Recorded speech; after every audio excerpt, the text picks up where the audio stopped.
what I admire most about him is I think this business world's littered with folks that take an either-or mentality, and I think it's good for us to be inspired by people that can be both good and excellent and win. So the whole idea that the nice guy, the good guy finishes last.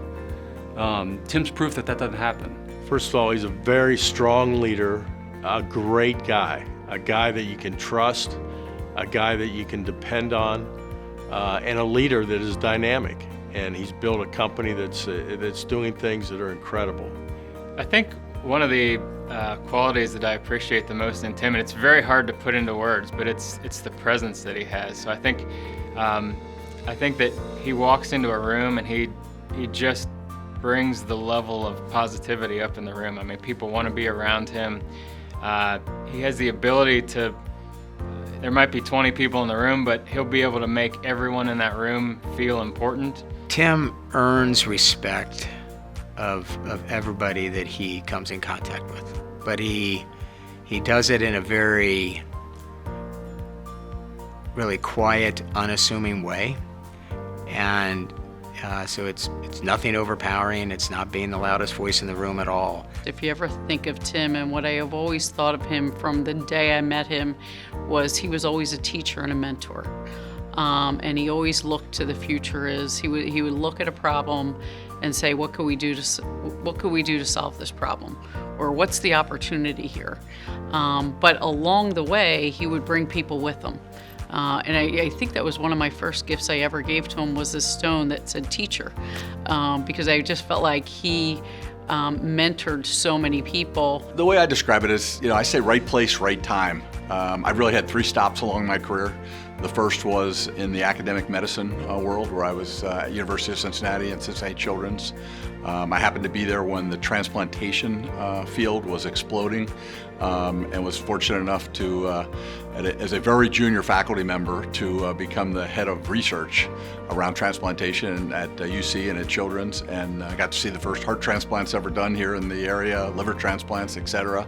Had a long dozen plus year career there that allowed me to work with some of the most fabulous, motivating, inspirational leaders I've ever been around, who happen to also be incredibly compassionate, caring individuals.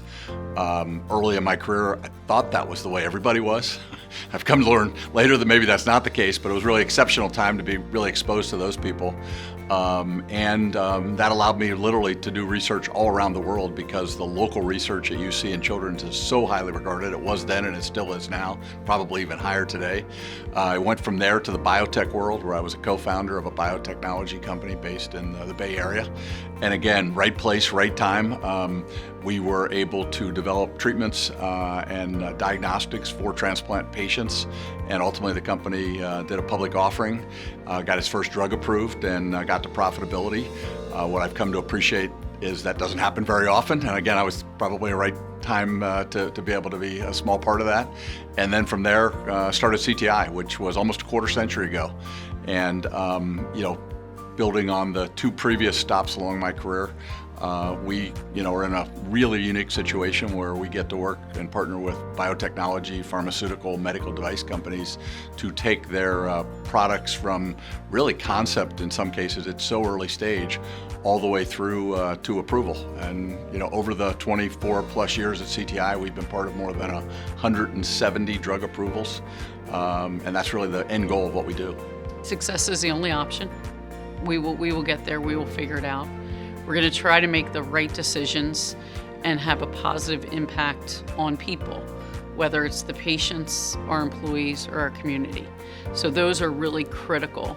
And very often over the years, companies have come to try to buy us, as you would expect.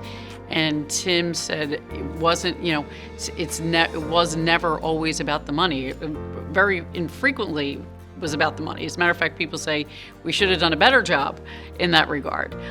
It was more about what can we do to find a cure for patients, to treat patients? What can we do to have an impact on our team members, and what can we do to have an impact on the community? Yeah, the way I like to frame CTI is very humble beginnings. Some of the biggest, most successful companies in the world talk about starting in a garage. Apple, Microsoft, Hewlett-Packard.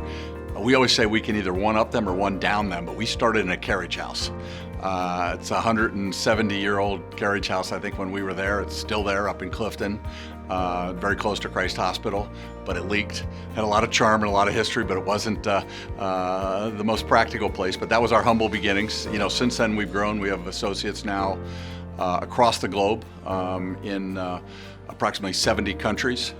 We have grown to be one of the 20 largest clinical research organizations in the world, and we work on behalf of more than 300 pharmaceutical, biotech, and medical device companies.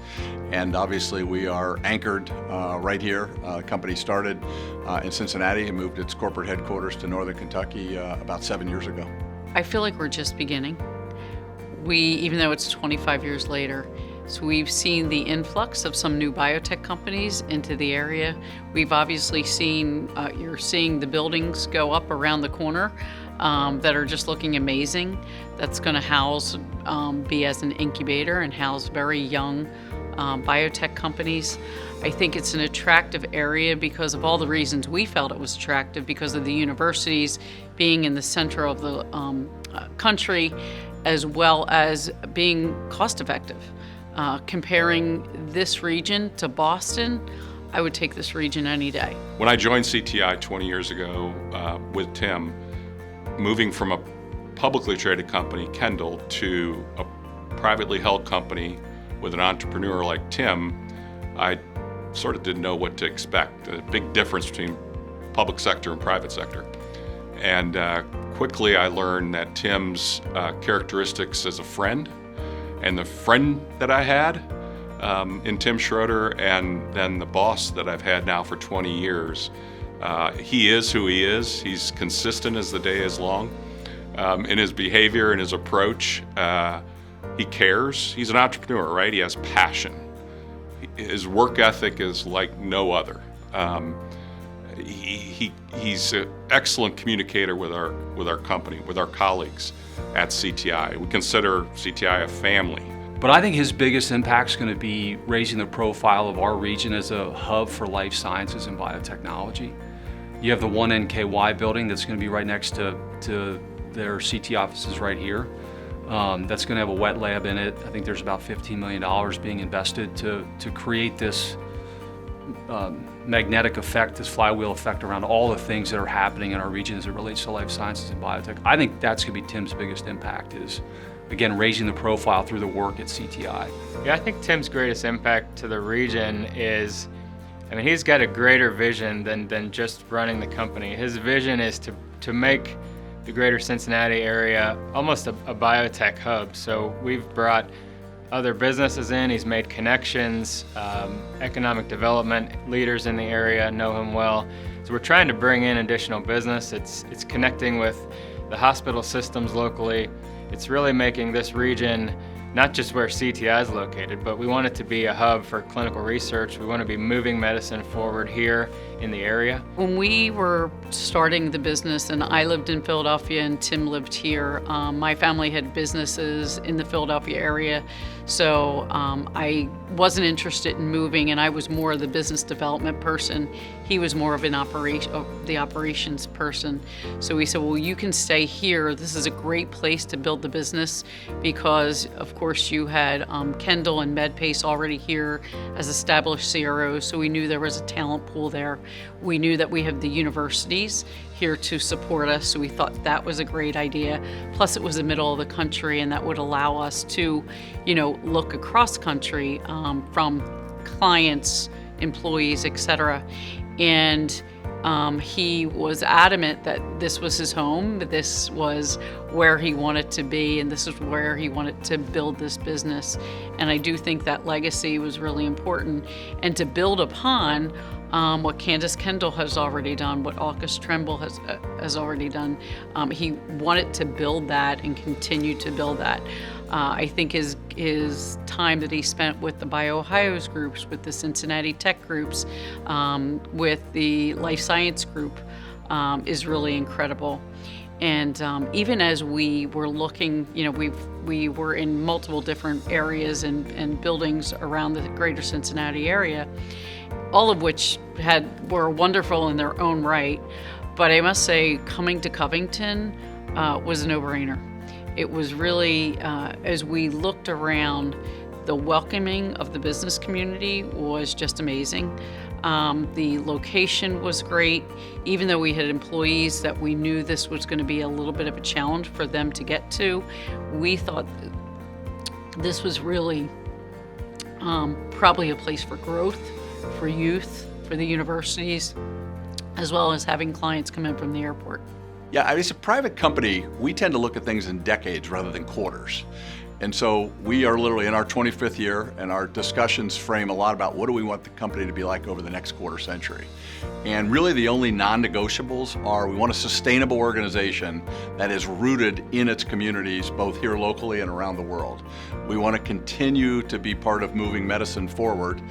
I think what we're really optimistic about it, this really speaks, I think, to just the generation we're in, is I grew up in my career, and most of the medical advances were involving things like improving outcomes, making people live longer, making the quality a bit better, but it never was about curing diseases. We are at the precipice, and we're blessed, as an organization that we get to be part of treatments that are now curing diseases that were once incurable. And I think that's just at the beginning stages, where if we look at that over the next 10, 15, or even 25 years, I think that is going to be standard, and our children or our grandchildren are going to be the beneficiaries of that. When we started and we told people about our business model, some of our best friends and other colleagues said, "Are you crazy? No way!" No. So many people said this would never work. Not 5 years, not 10 years, and to see it come 25 years. I think it's a really interesting phenomena, and one that somebody who I describe my life as both local and parochial and global, and really the big view. I can spend Friday, with our team in Paris, and fly home on Saturday and go to church with my 88-year-old mother, who still lives in the house that we grew up in. So it's a local view, but it's a global view. And when I say that in the context that what happens here, Greater Cincinnati, Northern Kentucky, is at the same level or higher than anywhere else in the world. I don't know that we're the best at necessarily beating our chest for all the great things that happen here, but I would say our company or companies like us based in Cambridge, Massachusetts or Palo Alto would be front page news.